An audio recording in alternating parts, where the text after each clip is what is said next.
Assalamualaikum warahmatullahi wabarakatuh. Saya Poppy Nurbaiti, mahasiswi dari program studi pendidikan sejarah Universitas Muhammadiyah Metro. Di sini saya mendapat tugas dari salah satu dosen pengampu mata kuliah sejarah pemikiran, yaitu Bunda Sumiatun, untuk menjelaskan tentang filsafat skolastik. Di sini saya akan membahas 3 submateri, yaitu yang pertama pengertian skolastik itu sendiri, yang kedua yaitu faktor pendorong munculnya skolastik, dan yang ketiga masa berlangsungnya atau munculnya skolastik itu sendiri. Pertama, di sini saya akan menjelaskan pengertian skolastik. Skolastik itu sifat yang berasal dari kata skul yang berarti sekolah. Nah, di sini filsafat skolastik ini yaitu sifat yang berkaitan dengan sekolah-sekolah, dan kata ini pertama kali muncul sehingga menjadi ciri khas sejarah filsafat pada abad pertengahan. Selain itu, skolastik ini berasal dari kata Latin, yaitu scholasticus yang berarti murid. Nah, di sini berarti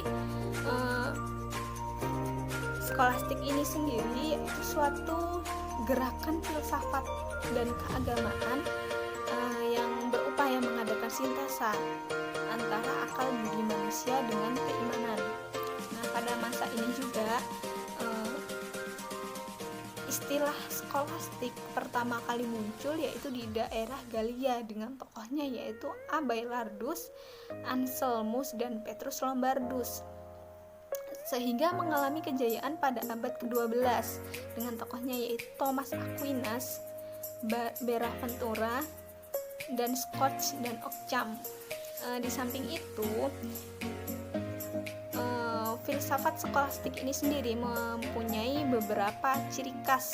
Yang pertama yaitu filsafat skolastik ini sendiri mempunyai corak semata-mata hanya pada bidang keagamaan. Kedua, filsafat skolastik ini mengacu atau mengabdi hanya pada teologi atau filsafat yang rasional untuk memecahkan persoalan-persoalan berpikir, yaitu meliputi sifat ada, kejasmanian, dan hal baik atau buruk. Yang ketiga, filsafat skolastik ini yaitu suatu sistem filsafat yang termasuk dalam jajaran ilmu pengetahuan kodrat, ilmu pengetahuan alam kodrat, yang kemudian dimasukkan ke dalam bentuk sintesis yang lebih tinggi. Nah di sini dibaurkan dengan antara kepercayaan dan akal. Yang terakhir yaitu filsafat skolastik. Filsafat skolastik ini ada kaitannya dengan filsafat Nasrani, karena pada waktu itu filsafat skolastik ini sendiri banyak dipengaruhi oleh ajaran-ajaran gereja. Kita beralih ke poin submateri nomor 2, yaitu faktor yang menjadi pendorong munculnya filsafat skolastik. Faktornya yaitu faktor religius dan faktor ilmu pengetahuan. Faktor religius, pada waktu itu keadaan masyarakat pada waktu itu sangat menekankan pada kegiatan keagamaan. Nah, di sini mereka beranggapan bahwa hidup di dunia ini merupakan perjalanan ke tanah suci Yerusalem. Nah, di samping itu mereka juga beranggapan bahwa hidup di dunia ini seperti negeri asing dan hanya sebagai tempat pembuangan limbah air mata atau tempat kesedihan semata. Mereka juga berkeyakinan bahwa Isa, anak Tuhan, berperan sebagai pembebas dan pemberi bahagia. Nah, disinilah anggapan dan keyakinan dijadikan dasar pemikiran filsafatnya. Yang kedua yaitu faktor ilmu pengetahuan. Nah, pada saat itu telah didirikan lembaga pengajaran yang diupayakan oleh biara-biara gereja pada waktu itu ataupun dari keluarga istana, yang kepustakaannya diambilkan dari para penulis Latin atau orang Arab. Orang Arab berarti di sini dari agama Islam dan dari Yunani. Baik, kita beralih ke materi yang terakhir, yaitu masa perkembangan filsafat skolastik. Nah, filsafat skolastik ini sendiri mempunyai 3 periode. Yang pertama yaitu skolastik awal yang berlangsung pada tahun 800 sampai 1200 Masehi. Masa skolastik puncak berlangsung pada tahun 1200 sampai 1300 Masehi. Dan yang ketiga itu skolastik akhir berlangsung pada tahun 1300 sampai 1450 Masehi. Nah, yang pertama yaitu skolastik awal. Skolastik awal ini ditandai dengan banyaknya diupayakan pengembangan ilmu-ilmu pengetahuan di sekolah-sekolah pada waktu itu, dan pada skolastik ini juga timbul pertama kalinya di biara Italia Selatan dan akhirnya sampai berpengaruh ke negara Jerman dan Belanda. Yang kedua yaitu masa skolastik puncak. Masa ini berlangsung pada tahun 1200 sampai 1300 Masehi. Nah, pada masa ini disebut dengan masa berbunga. Nah, pada waktu itu munculnya universitas-universitas dan ordo-ordo yang sama-sama ikut menyelenggarakan atau memajukan ilmu pengetahuan.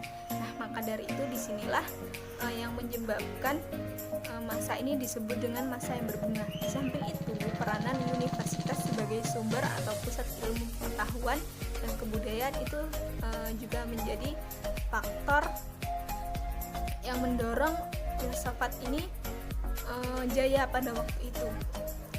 Beberapa faktor yang menyebabkan mengapa masa skolastik ini mencapai puncaknya. Yang pertama yaitu adanya pengaruh Aristoteles, Ibnu Rashid, Ibnu Sina yang sejak pada abad ke-12 hingga sampai abad ke-13 telah tumbuh menjadi ilmu pengetahuan yang luas. Tentunya kita juga tidak asing dengan nama-nama itu, bukan?